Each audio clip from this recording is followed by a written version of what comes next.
Yo, what's cracking everyone? Ericship 111 here. So it's no secret that the past 3 updates for Forza Horizon 5 have been great.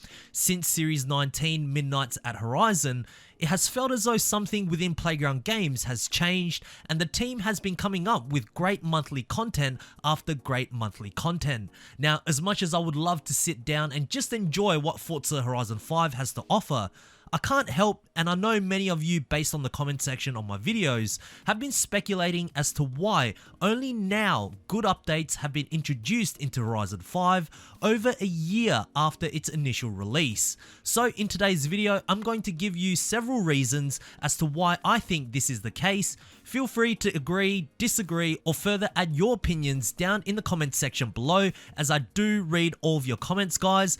Don't forget to smash the thumbs up button, as it really does help me out, and if you are new to my channel, please consider subscribing if you would like to keep up to date with everything Forza Horizon 5 related. So starting off with number 1, competition. Alright, so for many years now, the Forza Horizon series has essentially conquered the open world racing market, to the point where rivals such as Need for Speed and The Crew were essentially fighting for second best, and with Forza Horizon 5 releasing with no real threats coming its way in 2022, many within the community believed that Playground Games just thought they could get away with basically anything, producing very lackluster monthly content, to not really listening to the community's feedback, because what's the point when there are no viable competition in sight? At the time, The Crew 2 was already a 5-year-old game, Need for Speed often abandons their game a few weeks after launch anyways, and Test Drive Unlimited Solar Crown has been delayed yet again until 2023. But now we are in the year 2023, the pioneer of open world racing games, Test Drive Unlimited Solar Crown, are now revealing more information about their title on a monthly basis, and the shock announcement by Ubisoft's The Crew Motorfest earlier this year, which seems to be modelled quite closely to the Horizon series based on their trailer. There is some real competition that Forza Horizon 5 is finally up against, and could very well be the reason why good monthly updates are finally happening in Forza Horizon 5. Number 2, advertising Forza Motorsport. So we know that the new upcoming Forza Motorsport game will be releasing sometime in 2023, and although as time has gone on, the Forza Horizon and Forza Motorsport series have become their own separate entities at this point, it is still under the whole Microsoft and Xbox umbrella, and sharing the Forza name in their titles, it's not uncommon for people to still relate the two series together.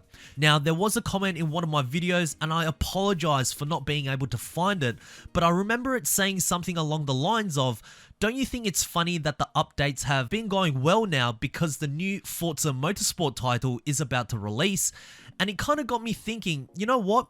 That is quite a valid thought, because should Forza Horizon 5 continue bringing in mediocre monthly content all the way through to the release of the new Forza Motorsport, I would imagine that it would in some way, shape or form affect how Forza Motorsport will perform numbers-wise at launch. So essentially, the argument here is Playground Games is building a great foundation with good updates in Forza Horizon 5, and even introducing a couple of cars from the upcoming Forza Motorsport Title 2 in Series 20, and potentially even more in future updates, all to give Turn 10's Forza Motorsport the best advantage when the game releases.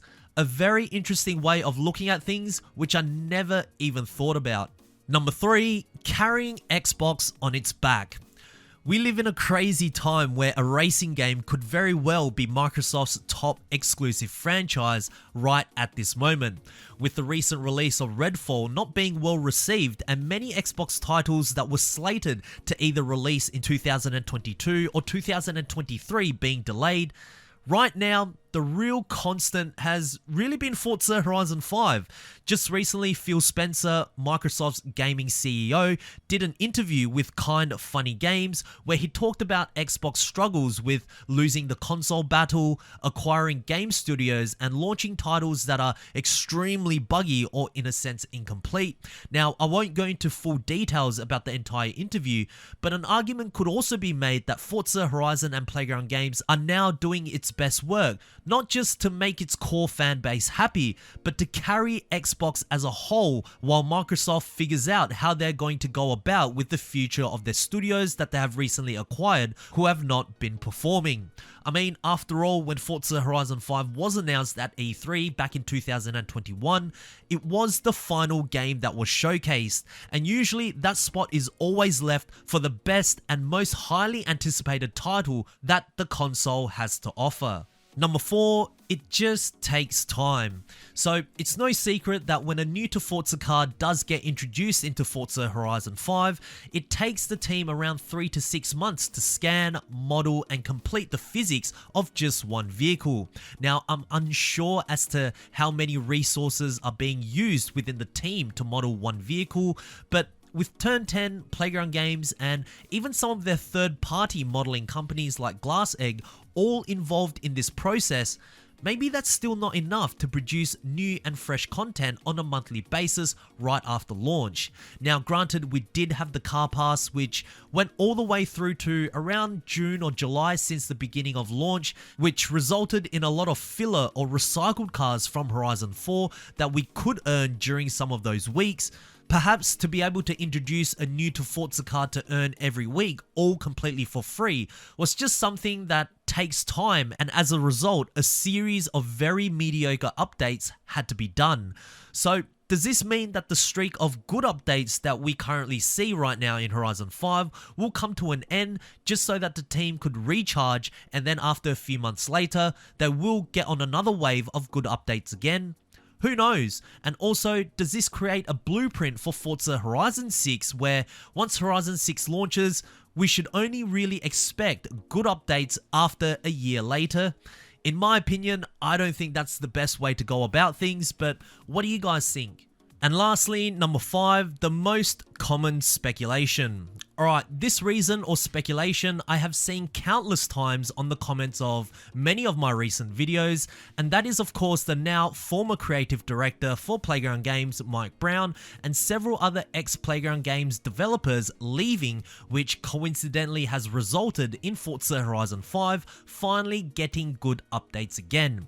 Now I think it's easy to put the blame on the ex-creative director, especially if we are looking at this on the surface level. You know, Horizon 5 was really not doing well throughout 2022, and after the huge announcement of Mike Brown leaving with a few other employees to go start another gaming studio, then all of a sudden Forza Horizon 5 has never been better. I also think it doesn't help that after he left, he says that he's more of an open world guy more so than a car guy, but still, as I've said before, we don't know the full story. How many decisions or pull did Mike Brown really have at the studio, even though he was the creative director? You know, was Microsoft holding him back with certain decisions that he wanted to make at the time, which resulted in him leaving? I mean, Phil Spencer even said himself that the leadership from Microsoft hasn't been the best, hence why so many Xbox exclusive titles have either launched terribly or been delayed. We truly don't know, unless if we lived in an alternate reality and had Mike Brown continued to stay with Forza Horizon 5, then we can really see how things have gone. But regardless, the event of the team shakeup has led to Forza Horizon 5 being great again, at least for the time being. I guess only time will tell if these good updates were in spite of Mike Brown's departure. However, judging by Torben's strong statement in their most recent Forza Monthly livestream, it sounds like Playground Games is pretty adamant on keeping up with the good momentum. So those are just a few possible reasons as to why Forza Horizon 5 has been pretty good recently. If there are any others that you think I have missed out on, make sure to share them down in the comment section below, as I do read all of your comments, guys. But anyways, if you guys did enjoy today's video, please make sure to smash the thumbs up button, as it really does help me out. And of course, if you guys would like to stay up to date with everything Forza Horizon 5 related, please make sure to subscribe, and I hope to see you guys in the next video. Peace.